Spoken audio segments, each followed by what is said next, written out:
Have you ever wondered how to complete inquiry-based project in early childhood education and care?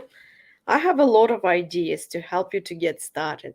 So this is my guide to how to start the project and what kind of experiences to include. I will also cover some principles of inquiry-based project and will show you examples of doctor's inquiry experiences, some inquiry questions that you can use, and some tools to observe the project as you go. First, let's start with what is inquiry based learning. Inquiry based learning is similar to emerging curriculum. It is a really important part of child centered curriculum. Inquiry based learning, as opposed to you probably heard of inquiry-based learning from Reggio Emilia project. This is a very famous world project that is using inquiry as the key tool to support children understanding of the world. Inquiry-based project approach is one of inquiry-based learning types of learning. There are also programs that are place based. So, for example, you are exploring the place, so that's more suitable to bush kinders, nature pedagogies, and the indigenous, Aboriginal, and Torres Strait Islander projects. Also, inquiry based could be design thinking, which is probably more suitable to school, although you can apply it to early childhood as well. So there are many, many wonderful theorists who are behind this kind of learning. So number one, I would say, is Piaget, who was saying that the child is a scientist and discovers life and learn about the world through experimenting, exploring, and manipulating environment. Also, Vygotsky, or Vygotsky, as he's called in the West, is another wonderful theorist who is behind inquiry-based project because social learning collaboration is part of inquiry-based learning, and also child is learning within the so-called zone of proximal development, where the adults scaffold learning, and also all the peers or peers who are more experienced scaffold child's learning.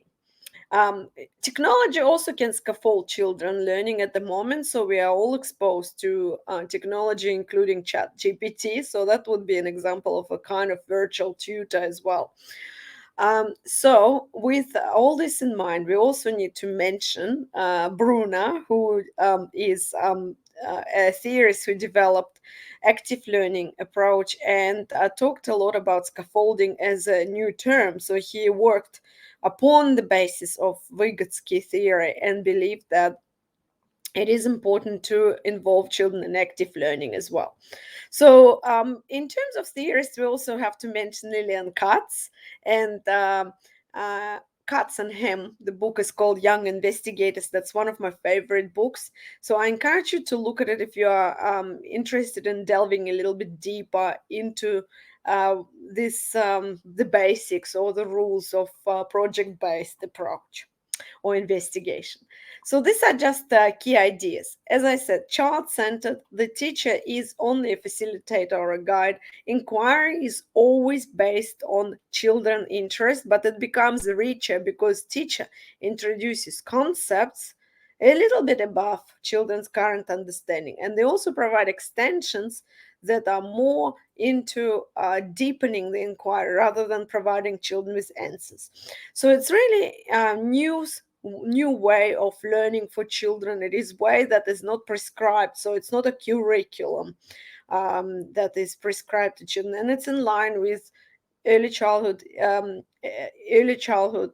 approved framework, EYLF, in Australia, and I'm sure it's in line with Tertiary in New Zealand and also other frameworks. So, what is inquiry based project? So, let's have a look. So, here is a picture of some setup that children probably did by themselves. So, it's a Paw Patrol, as you can recognize, and some simple toys. There are plastic toys, but there are also some scissors. So, some medication bottles, and this encourages really rich imaginative play. Yeah. So, inquiry based project in education is approach to learning that encourages young children to explore, investigate topics of interest. So, this child was particularly interested in going to the doctors because herself had to go to the hospital for eye surgery quite a few times, and also had some childhood illnesses when she would end up suddenly in hospital because of high temperature. This kind of approach could be also therapeutic because they play out this event and they make sense of it. So, for children, play is one of the key ways to process difficult emotions. But if we think about this project as a child led based on their interests and going, they can learn more about how they feel about going to the hospital, or maybe they can consider it as a profession later on. So there are a few principles of inquiry-based project. Number one is it's child-led. So children are at the core of everything. They give the direction to learning. It's driven by children' interests and questions. Even if they change, you have to change and adjust with them. As opposed to theme-based approach or themes that's still quite popular online as well and in America. Educators pay close attention to what children are thinking at the moment, what are they interested and engaged with. And if they are losing interest or their direction is changing, as I said, they change it as well. While themes are prescribed topics, for example, autumn leaves and I don't know, babies and holidays. So I used to follow some of the ideas of the theme based approach. For example, when I was working in long day care and I was an experienced educator, not qualified yet, so I was a student. But I soon was exposed to all these wonderful theories and understood that children learn best when they are involved. So this is more current, more in line with neuroscience. The second principle is that it's based on interests of children. Teachers and caregivers, educators observe and listen to children and identify their interests and passions. These interests become the foundation for designing learning experiences to engage and motivate children. So, like play is something that children choose to do and involve with. It's spontaneous and enjoyable child led activities, so as inquiry based learning. Number three, inquiry-based project is ongoing. Inquiry-based project are not just one-off activity, for example, treasure hunt or doctor play with this equipment that we see on the picture, but it is going over a few weeks, sometimes over days, sometimes over weeks, sometimes over months. So the project that I'm going to tell you about was about 2 months with children not just doing these activities and experiences, but not losing interest. Yeah, it was pretty ongoing and was very rich in terms of what kind of experiences we got involved into. Number four, active learning. Children are actively involved in the learning process, and that's pretty similar to child led, but it's more about strategies and experiences that you plan, how you present information. So it's all about experiments, experiences that are hands on, sensory. Also, you have discussions, problem solving, and explore questions and ideas. Now, you might think that this is only for older children, but it's not true. Even babies can be involved in active learning, inquiry based, and Reggio Emilia is confirmation of that. Collaboration is an important part of not just social cultural theory, but also inquiry based approach, because when children collaborate, they share their ideas with their educators, they share ideas with each other, they investigate, they learn from each other. And you will also see that in my pictures. Number six, critical thinking. Children are encouraged to not just problem solve, but think. And I think that's really unique part of this inquiry-based project approach. It really suggests that children are competent and capable people, and they ask questions, make predictions, reflect on findings with support from educators, of course. This process helps them to develop problem solving skills, enhances their ability to think critically about the world around them. Teachers and caregivers document children's learning, right? So they document children's questions. You can see on my background a mind map. That's the way I document, but you also can just use journals, flow books, photographs, videos, and then you share this with children, with other educators, and with your families. Number eight, flexible curriculum. Inquiry based learning doesn't allow a rigid curriculum. So it's not something prescribed, as I said. Instead, it adapts to the evolving interests and needs of children. You also can see that the skills are growing, and you might see that at the moment the excursion is required or change of direction. Number nine, respect for individual learning styles. This approach recognizes that children have unique learning styles and paces. So they may be interested in play, yeah, imaginative play. Probably all of them will be to some extent. But then, in terms of, like, let's say, other maybe more in depth or hands on projects, you will see that only two or three children are interested because they are into this kind of representation. So they have different languages according to Loris Malaguzzi. They speak 100 languages. And you might notice that some children are involved in all the experiences while others only like in and out, you know. And finally, real world connections. Inquiry based learning often involve connecting learning um, to the experts in the field. For example, children may visit museums, go on the interviews, attend interviews with experts such as firefighters, and in our case, could be a parent who is working as a nurse or a doctor or just work in a hospital. They also might conduct experiments under the guidance, let's say, of a beekeeper if it's the project about bees, learn about rescue dogs if they go to a special organization and work with volunteers.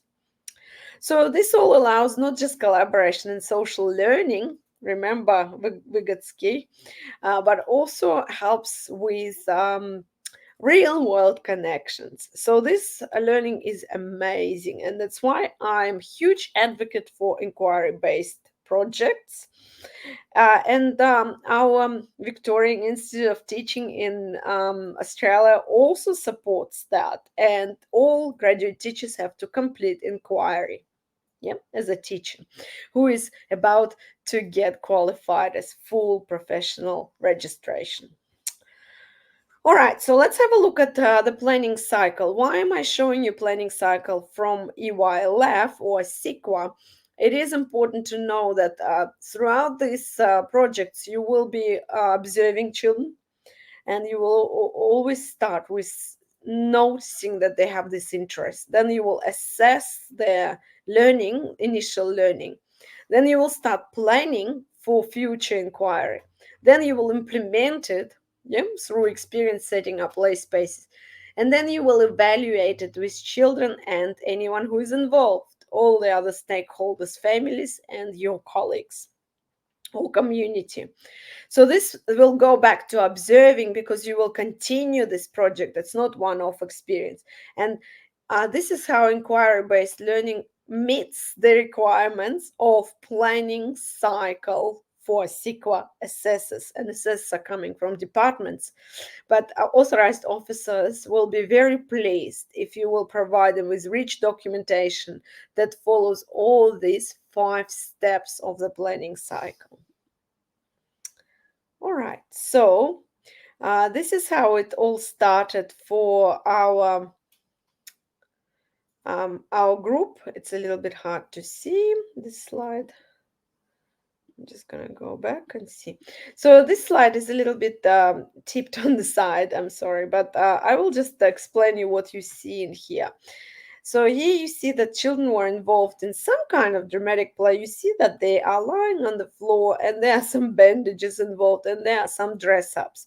So I had some basic dress ups in my room, and children were interested in exploring that, and they learned about the doctors, and they also mentioned some important important points there. For example, doctors can fix your teeth, dentists, doctor cut your body, they take the baby out and they fix it with special glue. So that's a very interesting understanding of what doctors do. Then another child said, Mom went to the doctor and he fixed her back. So that's another, I would say, hypothesis or idea or inquiry, start of the inquiry, the question. They have special thing called stethoscope. And I remember how this child tried to pronounce it. It was quite cool. Um, I had a needle in my arm before I come here. Yeah, so and I record exact words of children, so that's why it is what it is. Me too. I went to the doctor and had a needle. So we already know that doctors are magical people who are fixing us. Yeah. They use needles, they open up the body, they cut it, and then they fix backs and other parts. So that's a really good start. So, and this is how my cycle, I'm just going to go back to this diagram started. So, with observing. All right. So then I started to brainstorm, and this is a part of planning. So I already assessed this a little bit with you. I could see that there is an interest in going to the doctors. There is imaginative play, there is a lot of collaboration involved, and children already have quite good knowledge and understanding what doctors do, so we can expand on it. So I started my planning with this mind map around hospital play that I observed. And I thought that I definitely can set up imaginative play and continue offering it to children to see what they will be responding better to. Like, for example, like a hospital for pets or vet clinic. It could be like this your family clinic where you go to get your injections, needles, vaccinations, check if you're sick, get your certificate, um, also do the tests. So that's the lab. So you can set up different imaginative play setups.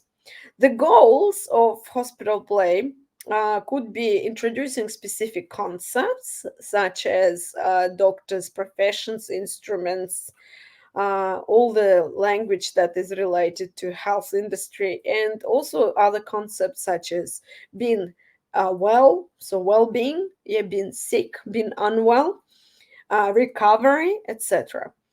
So goals also could relate to health and safety, right? So what do we need to know when we go to the hospitals or clinics? How to protect yourself, how to be safe around, let's say, needles, blood, etc. Problem solving as well would be part of overarching goals, so and inquiry skills such as yeah, like let's say thinking what's next, solving problems, brainstorming, etc. Medical instruments, we can talk about this because they already know stethoscope. We can talk about thermometer and some other wonderful instruments that doctors use. For example, you can go deeper and talk about X-ray machine, which we did, as you will see. We also can talk about medical professions, yes, so different types of doctors, and can talk about doctors and nurses and other personnel that works in hospital. We can actually introduce hospital as a place with its own community, a lot of people who are supporting the work of hospitals, such as working in emergency department, paramedics, and other important people. So, and then we can also talk about surgeons, GP, they might know, general practitioner, pediatrician, and dentist. They already know dentist, and they already mentioned surgeon. So, this is how I kind of plan, but also assess the knowledge children have. And I will link all this to the outcomes that are broad goals, but then I will set specific goals for this project because projects usually have goals for children, groups of children, and individual children. Okay. So this is another mind map that I created. For example, I will research because I'm not really familiar with the industry. I only have my own funds of knowledge or experiences. And I will do research through inquiry with the books, experiences like STEM resources and play. I will talk about what um, do we know about doctors. So that would be my probably first discussion with children. So I will have a more extended conversation where I will um, be asking questions and they will be answering, maybe asking their own questions, and I will document it all on a mind map. Then I will also suggest what we want to know about doctors, and that's where I will document children knowledge. For example, does it hurt? Yes, so when they talk about any of these procedures, such as mom had a baby, or they cut her body, or they fixed her back. Dentists are scary. For some children, going to a doctor is a traumatic experience and it's scary. It causes anxiety. So, this could be a good support through this project for children who are a bit afraid of the doctors, and build this resilience as well by normalizing the process. You also might have some random questions, I call them, but that's what inquiry is beautiful for. What are bones? So the children are fascinated with this topic, I tell you that. Poo and bones, yeah, and death as well. So you also can, at the end, have this I would say evaluation stage, um, summative assessment. What have we learned over the project? And then you can have a documentation panel that is rich and beautiful, like in Reggio Emilia style, displayed for the community, for families, for children to review their own learning. Okay. So here is an example of setup that you can start extending on. So the first observation, you could see that it was just a play with some really basic dress ups and props. Now at the doctor pediatrician setup with a baby doll, clipboard, foam pens, nappies, and a bell. So you would ask why there is a bell there. It was suggested by a child. You need to ring a bell and tell parents to come and visit. As a teacher, I only document what children say. I can question it and ask them to consider. But if it's child led, we usually have quite a lot of input from children. So the cups are for medication. So they obviously maybe visited someone in the hospital or been in the hospital themselves. So this really is realistic setup that reflects a lot of true I would say realia, yet or resources that they could see in the real hospital. This is another great experience that I planned. It is called a doctor's bag, with some loose parts that we had in our storeroom. So we created this based on the song Miss Polly Had a Dolly. So I had the youngest child, she was about 3.5, and she loved this song. And then we started a discussion about what is in the doctor's bag when they visit, right? So we used to have, remember, visiting doctors, and in some areas we still do, let's say, flying doctors as well. And we talked about what's in the doctor's bag, and each child had a turn in putting things in the doctor's bag. As you can see, it looks more like a first aid kit, but that's how children understand doctor's bag, and this is their own understanding. So this is also part of documentation, which we call samples.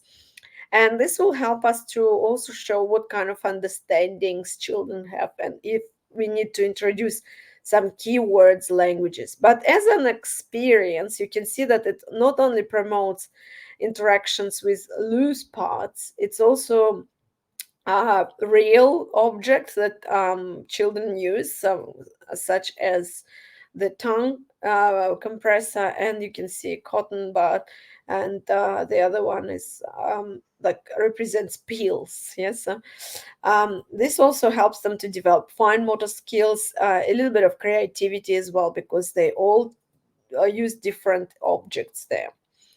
So another part of this project involved setting up a corner that would be focusing on what are the bounds. Remember, that was one of the questions children had. So what are the bounds? And I set up few experience, not one. Remember that it's inquiry, so the direction can actually involve children to have many experiences, and that's what we had. We had this projector with a real X-ray, and then parents started to bring their own X-rays, and the director also contributed, and we had this beautiful setup, and children loved looking at these X-rays. And It was part of this investigation where they learned more about human body, skeleton, bones, and fractures. We had one child who broke her arm, and she talked about it, and they wanted to see the breakage, and I said that it's not possible because her hand or arm is in the cast, but we can see it on X-ray, and that's how this setup started. So I introduced children this picture that I called X-ray, and they looked at it and said that they can see the bones, and some of them mentioned that it's skeleton pointing at themselves, and they say it's made of the bones. So this shows as well growing understanding of human body. And we also can see that I have different children contributing, and I can see that some of them are more interested in this particular part, and some children are less interested in these particular parts. So, for example, we have someone who wondered if babies have bones. What a great extension. So I will add it to my mind map here as an extra question, maybe separate inquiry. Okay.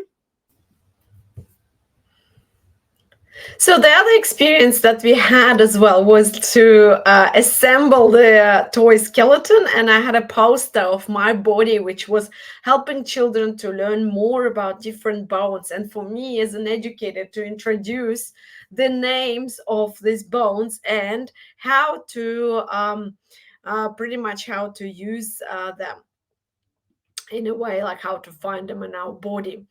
The other thing that I also loved was this experience when we made casta, because we talked about casta and also talked about bones.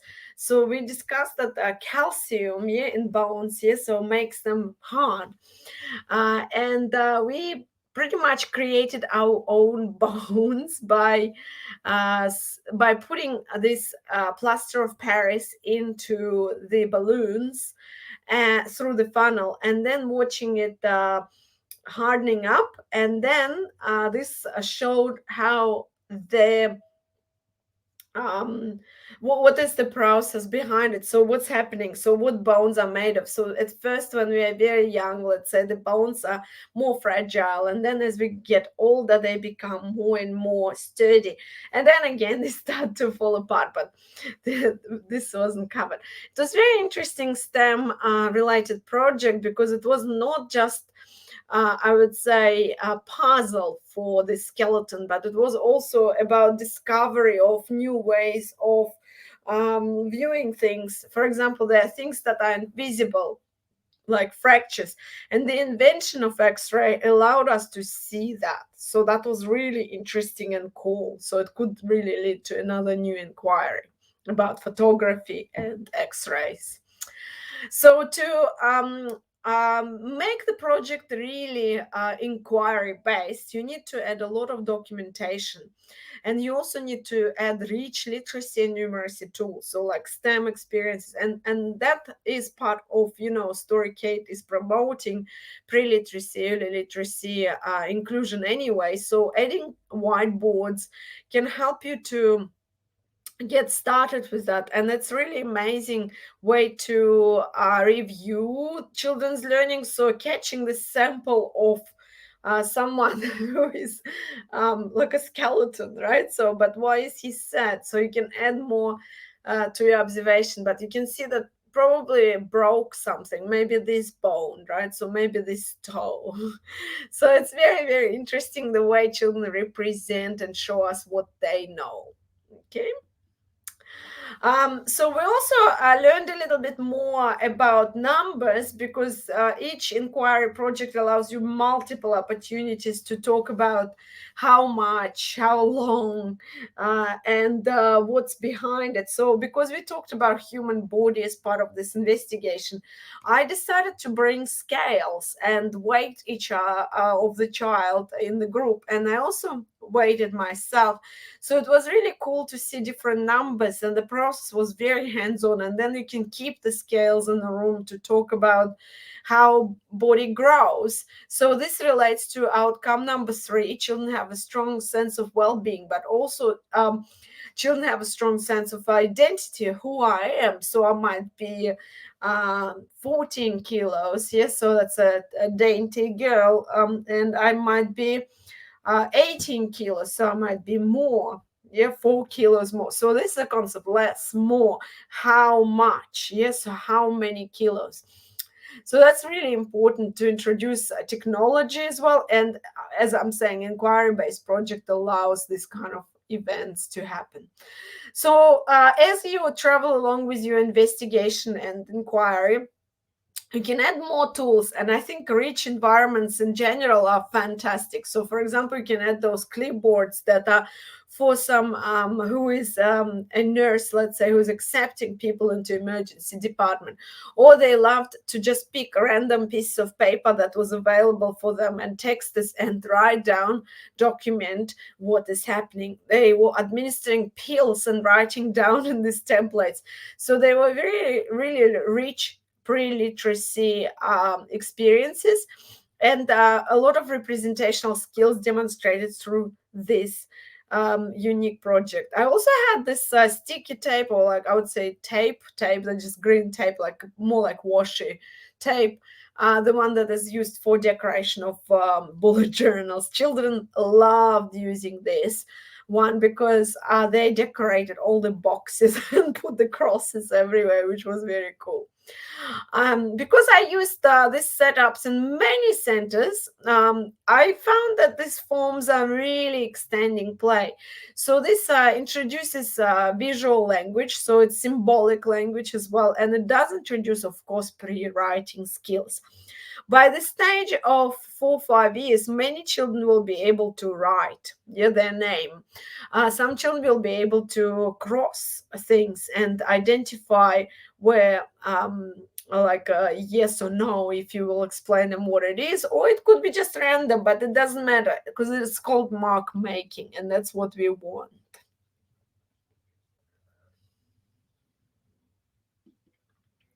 So this is another example of setup with sticky tape, and sticky tape here helps to put these forms in place, and so they can write over it, and they're laminated. So I usually avoid laminating things, but because this is multiple use, so it's laminated and it's still in my storeroom, so I still have it, and I use it whenever I go to early childhood center, because this is a really great setup even if you don't really have the project. But this project extended with the phone, edit phone, because it's doctor's office. Doctor needs to pick up the phone. And yeah, you can also talk about the receptionist who will probably take the calls nowadays, or even online booking. But you also can see that this helps children to make sense of our body as well, because doctors are specialists in our body systems, right? So, and they are blood doctors, they are like ear doctors, they're dentists. So this really helps children to understand the body through this kind of hands-out, and you can either buy them or make them like I do. I usually just make them. Download the templates and print them out and encourage children to learn. But to take it to the next level, you can encourage children to draw their own understanding, and that's what the paper and texts are for. Inquiry based is heavily relying on children's knowledge and children's understanding, because that's what we are pretty much measuring and assessing, right? Another example of setup for this project that, as I was saying, was ongoing, and why did I document it? So this was very interesting extension on imaginative play with all these rich tools, which children take from one corner to another.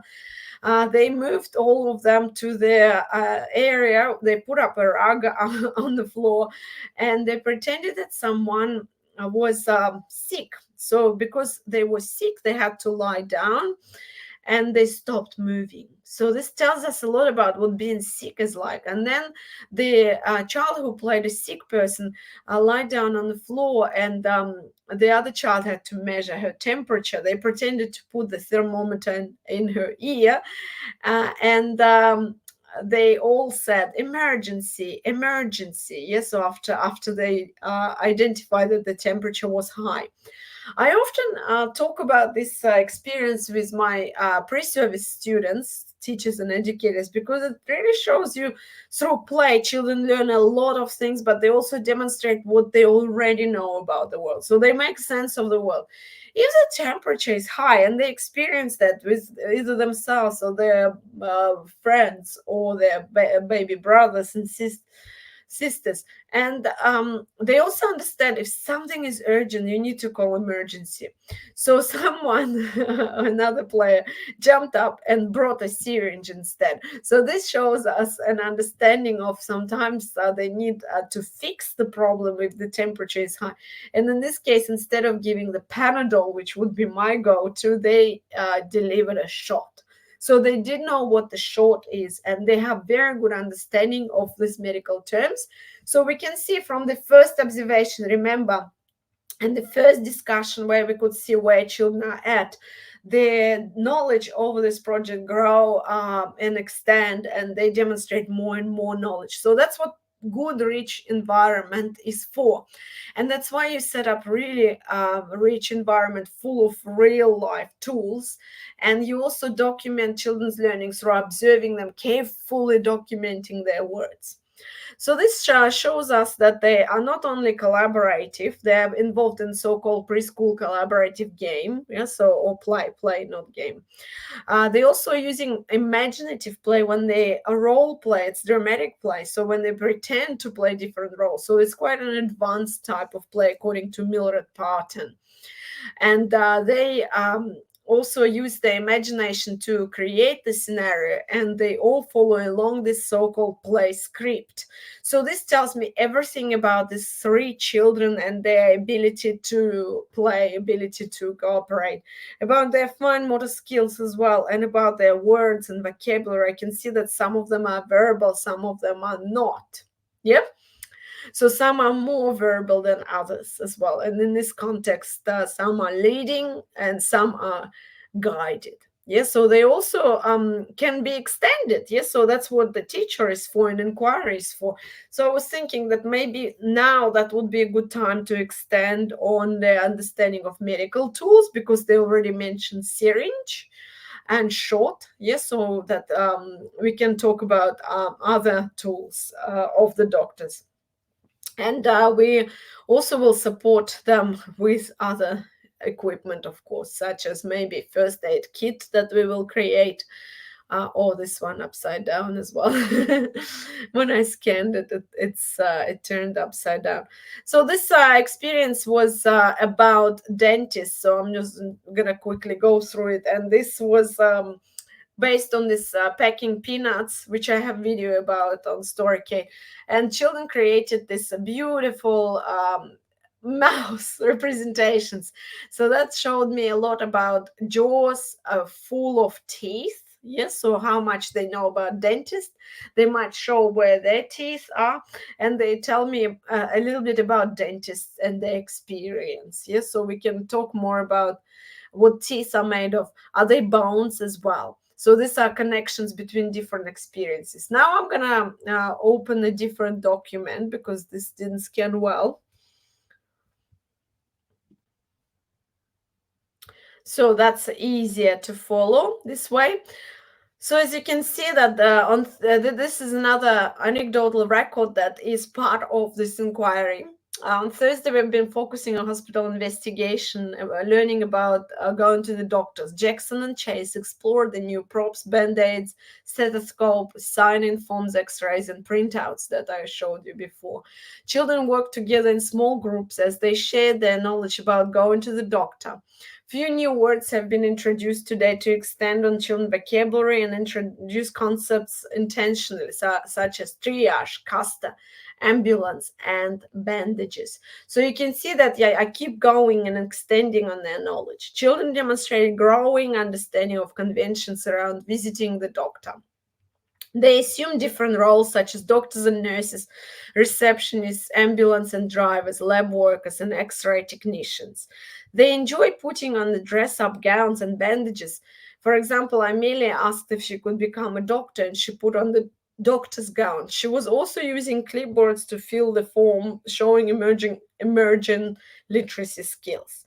While Jude was particularly interested in being a patient, he was sitting in the waiting room patiently waiting for his turn. He used his full sentences to describe Amelia where it hurts. Amelia put on medication, so she used the word medication, on Jude's arm and filled in the form. So Jackson and Chase carefully looked into the heart and human eye model that I bought from Kmart. They easily took them apart, but it was more challenging to put them back together. So this shows us problem solving skills again, right? So not just fine motor skills, but cognitive development. And I asked me if I can help. So, and I try to scaffold their learning by showing them the schema or instruction for an eye model we have in this set. And they tried to follow up instructions, but it proved to be a challenging task. So observation not necessarily focusing on positives. Sometimes it focuses on this problem solving. Yes, so and we experience some challenge. So which tells us a lot about children are involved in engaged learners outcome 4 of EYLF. So you see that there is an analysis here that I add to each observation, and it tells me that children demonstrated developing interest in doctor's investigation.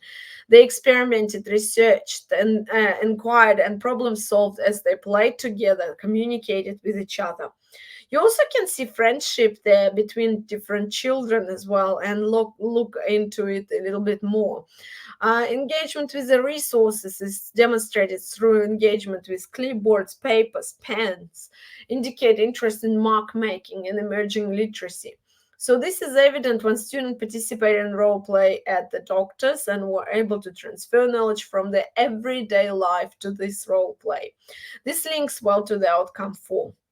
To continue supporting children's interest and extend children's learning, I will continue setting up stimulating environments with a wider range of medical tools and resources. Yeah. So you can also talk about books that you will introduce. So here are the links to EYLF that I added. They're absolutely detailed. So there is outcome number 1, there is outcome number 2. Role play connects children to the real world and the roles we play, like doctors go to the doctor's community. Well-being as well, because children are playing roles of doctors and patients. So these are actually links that are quite relevant for all experiences in my inquiry project that I'm describing. Quite often people are not sure what's next, right? So when we think about what would be next, what should I offer? Do I even need to offer extension? And sometimes no, because the experience was one-off. But because we are talking about now project-based inquiry, of course we will have to extend it because there is clear interest that is ongoing. So I will create more like a learning project that encompasses in-depth exploration of healthcare concepts that we haven't covered yet, such as connections with the community. We will invite healthcare professionals, organize the incursion to provide real-world context. We will continue to encourage them to ask questions, read healthcare-related books, look for picture books that focus on healthcare experiences such as doctor's visit, medical procedures. These books can demystify the healthcare process and ease the anxiety children may have. Dr. Disorder, for example, by William Stig, and Visit to Sesame Street Hospital by Deborah Hautzig. We may also engage children in art, science, and problem solving activities such as STEM, related science and medicine. In addition to what I showed you, you can Google a lot of similar experiences that would tackle going to the doctor project. So this really showing us that it is a journey that promotes empathy, deeper understanding, and keeps children on engaged and curious. So that's just the beginning of the inquiry that you can have, right? I have quite a lot of other experiences, such as you can see here about the lungs. I had the one about the lungs when they were blowing the balloons. And I just use the balloons to show that this is how our lungs work. But you also can use breathing meditations for that, or mirrors, or some other experience. These are the experiences that I chose, and you don't have to copy them. It's just more like show you how many experiences you may have when you are doing an inquiry. So you can see that it's all started here, with ambulance, and then we have set up the whole stage for playing doctors. Then we had masks, and that was long before COVID. Then there were books, such as Miss Polly had a doll, and the younger child is playing with this book. Then there was the skeleton model that everyone would try to put together, and it wasn't easy for some of them, and they all would role play different ways of being sick. They absolutely loved it, so it was really rich. So, and at the end of each of these projects, you will definitely remember this slide about planning cycle. You will do an inquiry evaluation. So how did you go as a teacher?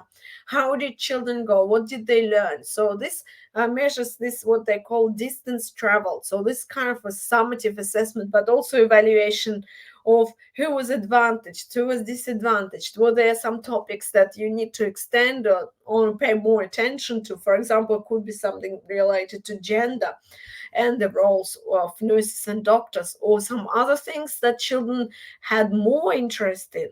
So we had few months of this 2 months of this investigation, and it was an interesting journey having discoveries. So I didn't include a lot of observations because I'm quite conscious about children's faces. I try to avoid displaying their faces, and it's really important to see that children already have so much knowledge about, let's say, even hospitals where people have babies, and that they have experiences that are related to their own life, such as seeing doctors at work, what is cast, yes, so how to get an x-ray. And also we had this really wonderful experience that I didn't include in this video, but it was me going to do my blood test because I'm vegetarian, so my iron is low sometimes. And I actually asked the nurse if it's okay if I'll document it for children at kinder.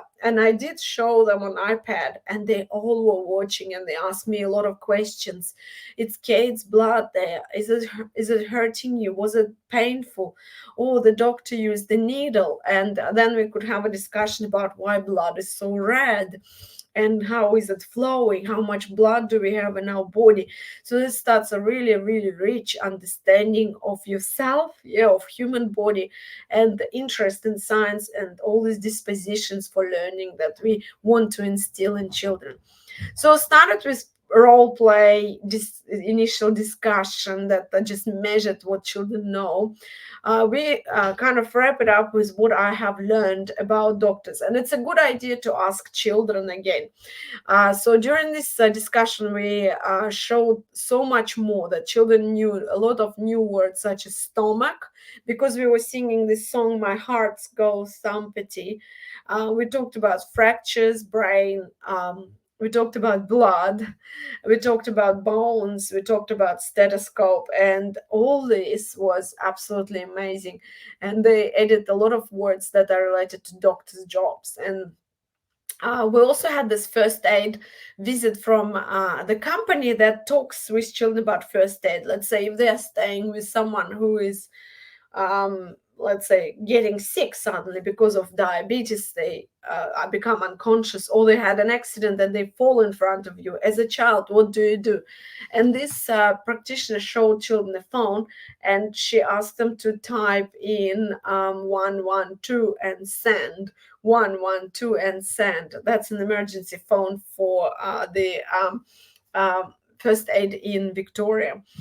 If you think about some other great experiences, I've been to kindergarten. I had placement in there many years ago, and they had it was an incursion, not real doctors, but former nurses would bring all this equipment, including the carriers, and that was so much fun to watch children how they set up real bed where they would put a patient, and it was like almost like a ER emergency department.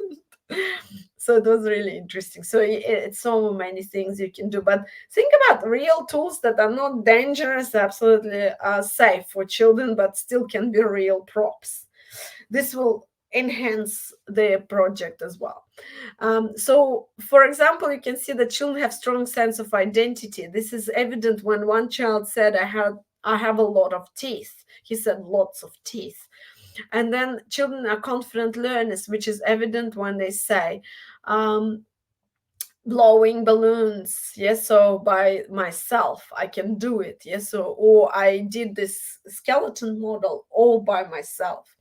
You also can see the confident learners can be showed through many ways, like how they pretty much deal with any of these key words and expressions that we talked about, and whether the anxiety is now not so prominent.